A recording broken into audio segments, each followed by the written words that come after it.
আমাদের সহকর্মী আশিক মাহমুদ এই মুহূর্তে শাহবাগেই আছেন।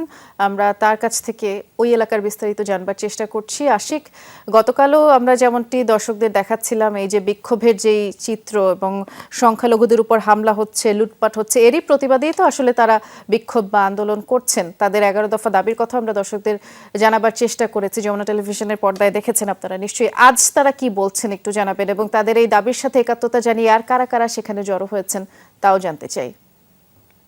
সিলন ফ্যামিলি ব্লেন্ডের কড়ালিকার আর সতেজ স্বাদের পারফেক্ট ব্লেন্ডে স্বপ্নেরা মিলুক টানা। বৃষ্টি দুপুর থেকে কিন্তু আন্দোলনে উত্তাল রয়েছে শাহবাগ। এই মুহূর্তে 6টার বেশি সময় অতিবাহিত হয়ে গেছে। এখন পর্যন্ত সংখ্যালঘু যারা রয়েছেন, অর্থাৎ হিন্দু সম্প্রদায়ের যারা রয়েছেন, যাদের বাড়িঘরে হামলা করা হয়েছে গত 5 তারিখ সরকার পতনের পর, সেই মানুষগুলো কিন্তু সেই ঘটনা তীব্র নিন্দা জানিয়ে প্রতিবাদ জানাচ্ছে এবং এই সংখ্যালঘুদের বাড়িঘর এবং মন্দির